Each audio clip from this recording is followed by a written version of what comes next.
किताब मुकद्दस में से रूत के पहले बाब की तिलावत। और उन्हीं अयाम में जब काजी इंसाफ किया करते थे, ऐसा हुआ कि उस सरजमीन में काल पड़ा और यहूदा के बैतलहम का एक मर्द अपनी बीवी और 2 बेटों को लेकर चला कि मुआब के मुल्क में जाकर बसे। उस मर्द का नाम अलीमल्क और उसकी बीवी का नाम नौमी था और उसके दोनों बेटों के नाम महलून और किलियोन थे। ये यहूदा के बैतलहम के अफराती थे। सो वो मुआब के मुल्क में आकर रहने लगे और नौमी का शौहर अलीमल्क मर गया। बस वो और उसके दोनों बेटे बाकी रह गए। उन दोनों ने एक एक मुआबी औरत ब्याह ली। इनमें से एक का नाम उर्फा और दूसरी का रूत था और वो 10 वर्ष के करीब वहां रहे। और महलून और किलियोन दोनों मर गए। सो वो औरत अपने दोनों बेटों और खामन से छूट गई। तब वो अपनी दोनों बहुओं को लेकर उठी कि मुआब के मुल्क से लौट जाए, इसलिए कि उसने मुआब के मुल्क में ये हाल सुना कि खुदावन ने अपने लोगों को रोटी दी और यूं उनकी खबर ली। सो वो उस जगह से जहां वो थी दोनों बहुओं को साथ लेकर चल निकली और वो सब यहूदा की सरजमीन को लौटने के लिए रास्ते पर हो ली। और नौमी ने अपनी दोनों बहुओं से कहा, तुम दोनों अपने अपने मेके को जाओ। जैसा तुमने मरहूमों के साथ और मेरे साथ किया, वैसा ही खुदावन तुम्हारे साथ मेहर से पेश आए। खुदावन ये करे कि तुमको अपने अपने शौहर के घर में आराम मिले। तब उसने उनको चूमा और वो चिल्ला चिल्ला कर रोने लगी। फिर उन दोनों ने उससे कहा, नहीं, बल्कि हम तेरे साथ लौटकर तेरे लोगों में जाएंगी। नौमी ने कहा, ऐ मेरी बेटियों, लौट जाओ, तुम मेरे साथ क्यों चलो? क्या मेरे रहम में और बेटे हैं जो तुम्हारे शौहर हों? ऐ मेरी बेटियों, लौट जाओ, अपना रास्ता लो, क्योंकि मैं ज्यादा बुढ़िया हूँ और शौहर करने के लायक नहीं।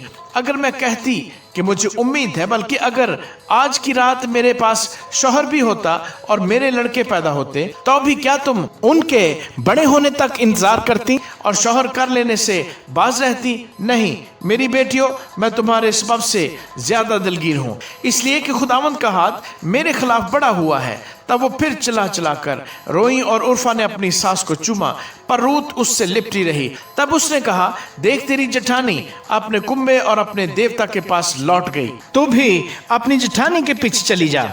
रूत ने कहा, तू मिन्नत न कर कि मैं तुझे छोड़ूं और तेरे पीछे से लौट जाऊं, क्योंकि जहां तू जाएगी मैं जाऊंगी और जहां तू रहेगी मैं रहूंगी। तेरे लोग मेरे लोग और तेरा खुदा मेरा खुदा होगा। जहां तू मरेगी मैं मरूंगी और वहीं दफन भी होंगी। खुदावंद मुझसे ऐसा ही बल्कि इससे भी ज्यादा करे, अगर मौत के सिवा कोई और चीज मुझको तुझसे जुदा कर दे। जब उसने देखा कि उसने उसके साथ चलने की ठान ली है, तो उससे और कुछ न कहा। सो वो दोनों चलते चलते बैतलहम में आई। जब वो बैतलहम में दाखिल हुई तो सारे शहर में धूम मची और औरतें कहने लगीं कि क्या ये नौमी है? उसने उनसे कहा, मुझको नौमी नहीं बल्कि मारा कहो, इसी के कादर मुतलक मेरे साथ नहायत तलखी से पेश आया है। मैं भरी पूरी गई और खुदावंद मुझको खाली फेर लाया। बस तुम क्यों मुझे नौमी कहती हो? हालांकि खुदावंद मेरे खिलाफ मुदई हुआ और कादर मुतलक ने मुझे दुख दिया। गर्ज नौमी लौटी और उसके साथ उसकी बहू मुआबी रूत थी, जो मुआब के मुल्क से यहाँ आई, और वो दोनों जौ काटने के मौसम में बैतलहम में दाखिल हुई। आमीन। किताब मुकद्दस में से रूत के दूसरे बाब की तिलावत। और नौमी के शौहर का एक रिश्तेदार था जो अलीमल्क के घराने का और बड़ा मालदार था, और उसका नाम बोयस था। सो मुआबी रूत ने नौमी से कहा, मुझे इजाजत दे तो मैं खेत में जाऊं और जो कोई कर्म की नजर मुझ पर करे उसके पीछे पीछे बालें चुनूं। उसने उससे कहा, जा मेरी बेटी। सो वो गई और खेत में जाकर काटने वालों के पीछे बालें चुनने लगी और इत्तेफाक से वो बोयस ही के खेत के हिस्से में जा पहुंची जो अलीमल्क के खानदान का था। और बोयस ने बैतलहम से आकर काटने वालों से कहा, खुदावंद तुम्हारे साथ हो। उन्होंने उससे जवाब दिया, खुदावंद तुझे बरकत दे। फिर बोयस ने अपने उस नौकर से जो काटने वालों पर मुकर्रर था पूछा, ये किसकी लड़की है? उस नौकर ने जो काटने वालों पर मुकर्रर था जवाब दिया, ये वो मुआबी लड़की है जो नौमी के साथ मुआब के मुल्क से आई है। उसने मुझसे कहा था कि मुझको जरा काटने वालों के पीछे पूलियों के बीच बालें चुनकर जमा करने दे। सो ये आकर सुबह से अब तक यहीं रही। फक्त जरा सी देर घर में ठहरी थी। तब बोयस ने रूत से कहा, ऐ मेरी बेटी, क्या तुझे सुनाई नहीं देता? तू दूसरे खेत में बालें चुनने को न जाना। اور نہ یہاں سے نکلنا، بلکہ میری چوکریوں کے ساتھ ساتھ رہنا۔ اس کھیت پر جسے وہ کاٹتے ہیں تیری آنکھیں جمی رہیں اور تو انہی کے پیچھے پیچھے چلنا۔ کیا میں نے ان جوانوں کو حکم نہیں کیا کہ وہ تجھے نہ چھوئیں؟ اور جب تو پیاسی ہو تو برتنوں کے پاس جا کر اسی پانی میں سے پینا جو میرے جوانوں نے بھرا ہے۔ تب وہ اوندھے منہ گری اور زمین پر سرنگوں ہو کر اس سے کہا، کیا باعث ہے کہ تو مجھ پر کرم کی نظر کر کے میری خبر لیتا ہے، حالانکہ میں پردیسن ہوں؟ بوئز نے اسے جواب دیا کہ جو کچھ تو نے اپنے خاوند کے مرنے کے بعد اپنی ساس کے ساتھ کیا ہے وہ سب مجھے پورے طور پر بتایا گیا ہے، کہ تو نے کیسے اپنے ماں باپ اور ذات بوم کو چھوڑا اور ان لوگوں میں جن کو تو اس سے پیشتر نہ جانتی تھی آئی۔ خداوند تیرے کام کا بدلہ دے، بلکہ خداوند اسرائیل کے خدا کی طرف سے جس کے پروں کے نیچے تو پناہ کے لیے آئی ہے تجھ کو پورا اجر ملے۔ تب اس نے کہا، اے میرے مالک، تیرے کرم کی نظر مجھ پر ہے، کیونکہ تو نے مجھے دلاسا دیا اور مہر کے ساتھ اپنی لونڈی سے باتیں کی، اگرچہ میں تیری لونڈیوں میں سے ایک کے برابر بھی نہیں۔ پھر بوئز نے اس سے کھانے کے وقت کہا کہ یہاں آ اور روٹی کھا اور اپنا نوالا سرکے میں بھگو۔ تب وہ کاٹنے والوں کے پاس بیٹھ گئی اور انہوں نے بنا ہوا اناج اس کے پاس کر دیا، سو اس نے کھایا اور سیر ہوئی اور کچھ رکھ چھوڑا۔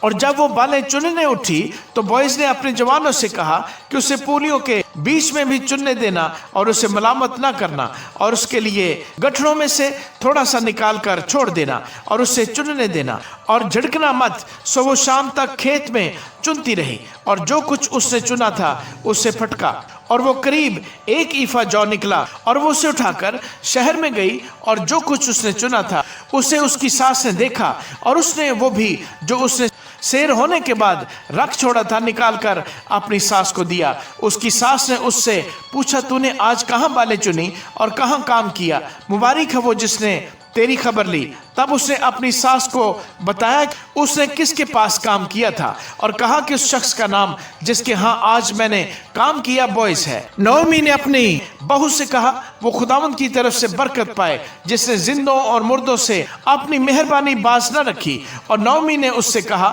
کہ یہ شخص ہمارے قریبی رشتے کا ہے اور ہمارے نزدیک کے قرابتیوں میں سے ایک ہے۔ موابی روت نے کہا، اس نے مجھ سے یہ بھی کہا تھا کہ تو میرے جوانوں کے ساتھ رہنا جب تک کہ وہ میری ساری فصل کاٹ نہ چکے۔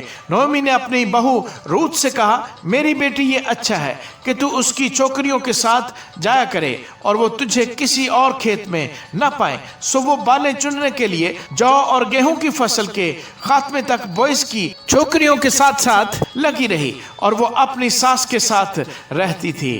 آمین۔ کتاب مقدس میں سے روت کے 30 باب کی تلاوت۔ پھر اس کی ساس نعومی نے اس سے کہا، میری بیٹی، کیا میں تیرے آرام کی طالب نہ بنوں جس سے تیری بھلائی ہو؟ اور کیا بوئز ہمارا رشتہ دار نہیں جس کی چھوکریوں کے ساتھ تو تھی؟ دیکھ، وہ آج کی رات کلہان میں جو پھٹکے گا، سو تو نہا دھو کر خوشبو لگا اور اپنی پوشاک پہن اور کھلیہان کو جا، اور جب تک وہ مرد کھا پی نہ چکے تب تک تو اپنے تئیں اس پر ظاہر نہ کرنا۔ جب وہ لیٹ جائے تو اس کے لیٹنے کی جگہ کو دیکھ لینا، تب تو اندر جا کر اور اس کے پاؤں کھول کر لیٹ جانا، اور جو کچھ تجھے کرنا مناسب ہے وہ تجھ کو بتائے گا۔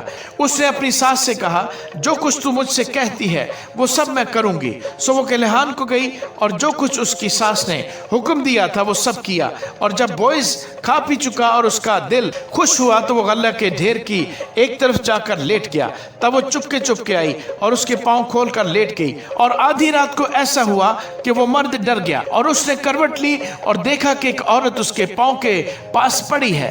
تب اس نے پوچھا، تو کون ہے؟ اس نے کہا، میں تیری لونڈی روت ہوں۔ سو تو اپنی لونڈی پر اپنا دامن پھیلا دے، کیونکہ تو نزدیک کا قرابتی ہے۔ اس نے کہا، تو خداوند کی طرف سے مبارک ہو، اے میری بیٹی، کیونکہ تو نے شروع کی نسبت آخر میں زیادہ مہربانی کر دکھائی، اس لیے کہ تو نے جوانوں کا خواہ وہ امیر ہو یا غریب پیچھا نہ کیا۔ اب اے میری بیٹی، مت ڈر، میں سب کچھ جو تو کہتی ہے تجھ سے کروں گا، کیونکہ میری कौम का तमाम शहर जानता है कि तू पाक दामन औरत है, और ये सच है कि मैं नजदीक का कराबती हूँ, लेकिन एक और भी है जो कराबत में मुझसे ज्यादा नजदीक है। इस रात तू ठहरी रह, और सुबह को अगर वो कराबत का हक अदा करना चाहे तो खैर, वो कराबत का हक अदा करे, और अगर वो तेरे साथ कराबत का हक अदा करना ना चाहे तो जिंदा खुदावंद की कसम है, मैं तेरे साथ कराबत का हक अदा करूंगा। सुबह तक तो तू लेटी रह। सो वो सुबह तक उसके पांव के पास लेटी रही, और पेशतर इससे कि कोई एक दूसरे को पहचान सके उठ खड़ी हुई, क्योंकि उसने कह दिया था कि ये जाहिर होने ना पाए कि खलिहान में यह औरत आई थी।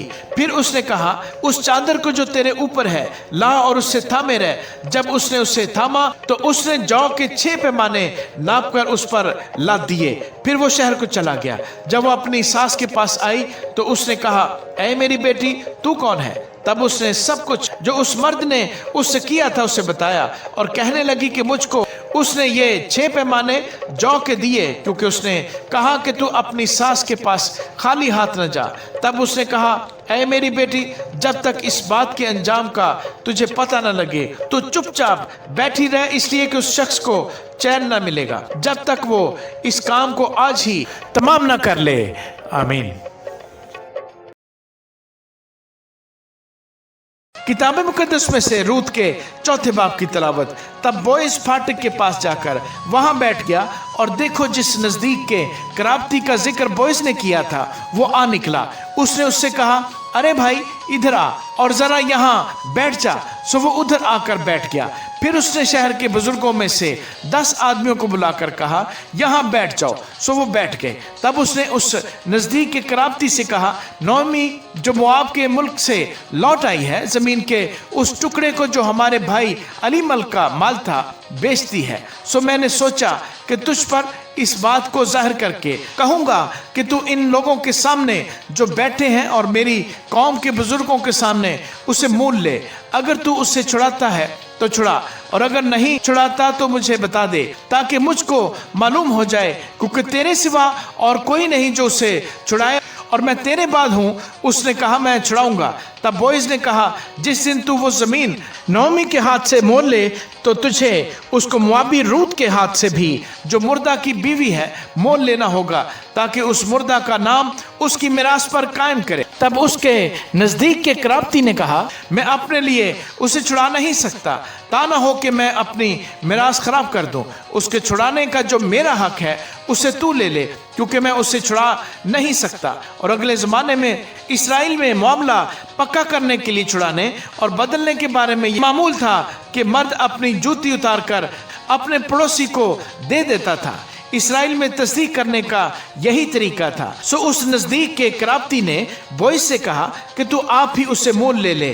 फिर उसने अपनी जूती उतार डाली, और बोएज ने बुजुर्गों और सब लोगों से कहा, तुम आज के दिन गवाह हो कि मैंने अलीमल्क और किलियोन और महलून का सब कुछ नोमी के हाथ से मोल ले लिया है। मासिवा इसके मैंने महलून की बीवी मोआबी रूत को भी अपनी बीवी बनाने के लिए खरीद लिया है, ताकि उस मुर्दा के नाम को उसकी मिरास में कायम करूं, और उस मुर्दा का नाम उसके भाइयों और उसके मकान के दरवाजे से मिट न जाए। तुम आज के दिन गवाह हो। तब सब लोगों ने जो फाटक पर थे और उन बुजुर्गों ने कहा कि हम गवाह हैं। खुदावंद उस औरत को जो तेरे घर में आई है, राखेल और लिया की मानत करे, जिन दोनों ने इसराइल का घर आबाद किया, और तू इफ्राता में तहसीन और आफरीन का काम करे, और बैतलहम में तेरा नाम हो, और तेरा घर उस नस्ल से जो खुदावंद तुझे इस औरत से दे, फारस के घर की तरह हो जो यहूदा से तिमर के हुआ। सो बोएज ने रूत को लिया और वो उसकी बीवी बनी, और उसने उससे खिलवत की, और खुदावंद के फजल से वो हामला हुई और उसके बेटा हुआ। और औरतों ने नोमी से कहा, खुदावंद मुबारक हो, जिसने आज के दिन तुझको नजदीक के कराबती के बगैर नहीं छोड़ा, और उसका नाम इसराइल में मशहूर हो, और वो तेरे लिए तेरी जान का बहाल करने वाला और तेरे बढ़ापे का पालने वाला होगा, क्योंकि तेरी बहू जो तुझसे मोहब्बत रखती है और तेरे लिए 7 बेटों से भी बढ़कर है, वो उसकी माँ है। اور نعومی نے اس لڑکے کو لے کر اسے اپنی چھاتی سے لگایا اور اس کی دایا بنی، اور اس کی پڑوسنوں نے اس بچے کو ایک نام دیا اور کہنے لگی کہ نعومی کے لیے بیٹا پیدا ہوا، سو انہوں نے اس کا نام عبید رکھا۔ وہ یسی کا باپ تھا جو داؤد کا باپ ہے۔ اور فارس کا نسب نامہ یہ ہے، فارس سے حسرون پیدا ہوا، اور حسرون سے رام پیدا ہوا، اور رام سے امیناداب پیدا ہوا، اور امیناداب سے نحسون پیدا ہوا، اور نحسون سے سلمون پیدا ہوا، اور سلمون سے بوئز پیدا ہوا، اور بوئز سے عبید پیدا ہوا، اور عبید سے یسی پیدا ہوا، اور یسی سے داؤد پیدا ہوا۔ آمین۔